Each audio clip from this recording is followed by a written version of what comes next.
Em uma pequena cidade cercada por densas florestas e constantes neblinas, havia uma casa antiga que parecia sussurrar segredos do passado. Suas janelas empoeiradas e seu jardim abandonado pareciam repelir qualquer um que se aproximasse.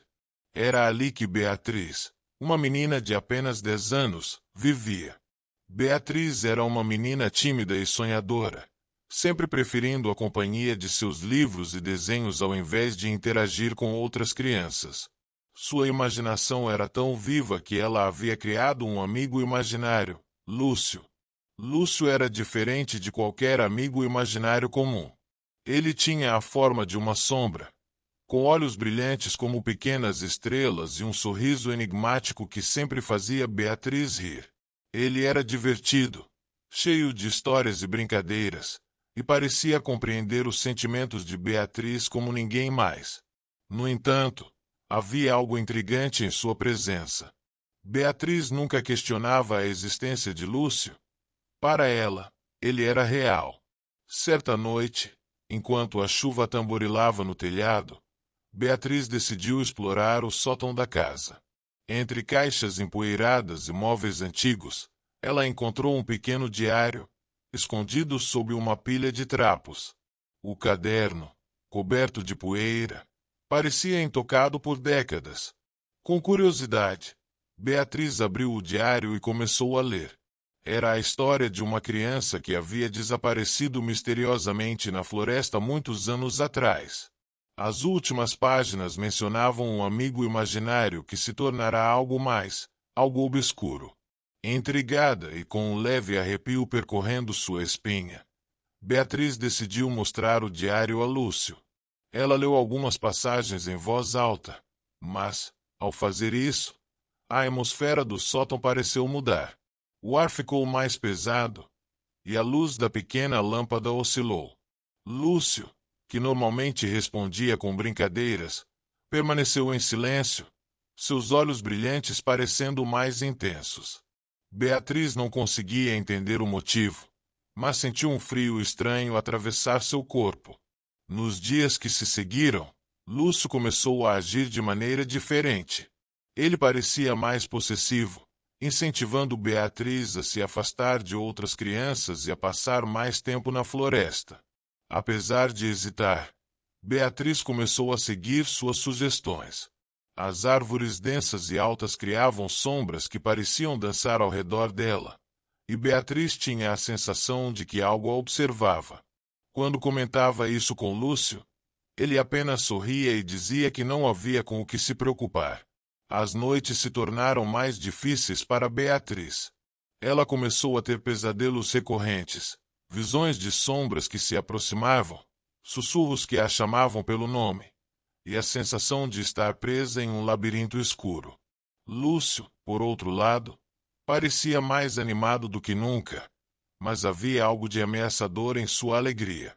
Na escola, Beatriz se tornou ainda mais reservada. Uma professora, a senhorita Helena, percebeu a mudança em seu comportamento.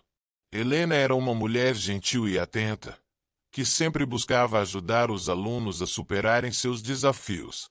Notando o semblante pálido e os olhos cansados de Beatriz, ela se aproximou e ofereceu ajuda.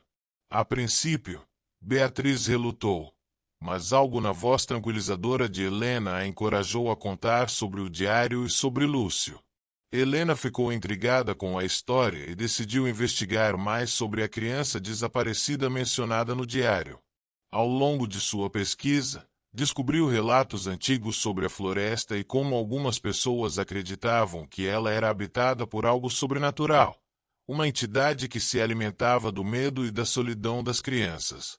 Ela compartilhou suas descobertas com Beatriz, incentivando-a a enfrentar seus medos e a buscar a verdade sobre Lúcio. Numa noite tempestuosa, Beatriz tomou coragem e decidiu confrontar Lúcio. Ela sabia que ele estaria na floresta, pois era lá que ele sempre parecia mais forte.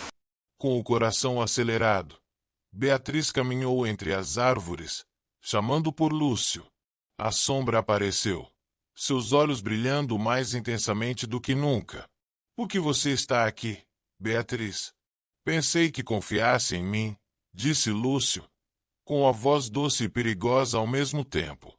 Eu confiei em você, mas agora eu sei a verdade, respondeu Beatriz, segurando o diário contra o peito. Você não é meu amigo. Você nunca foi. A sombra de Lúcio se agitou, crescendo e mudando de forma.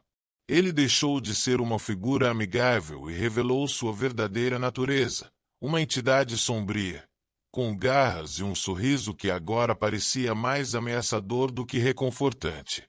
Você não pode me deixar, Beatriz. Eu sou parte de você. Eu sou o medo que você tenta esconder. Beatriz, apesar do terror, lembrou-se das palavras da senhorita Helena. Com coragem, ela enfrentou Lúcio.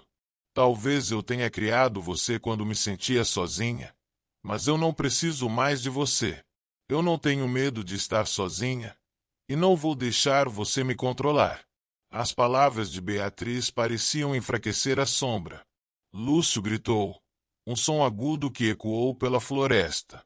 Beatriz fechou os olhos, concentrando-se em sua força interior, e repetiu para si mesma que não tinha mais medo.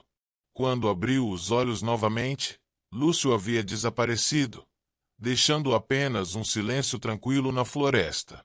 Beatriz voltou para casa sentindo-se diferente. Pela primeira vez, ela não se sentia sozinha. Ela se reconectou com seus colegas, participando de brincadeiras e atividades que antes evitava. A casa antiga, antes um símbolo de isolamento, tornou-se um lar cheio de vida. A memória de Lúcio ainda estava presente, mas Beatriz sabia que ele não tinha mais poder sobre ela.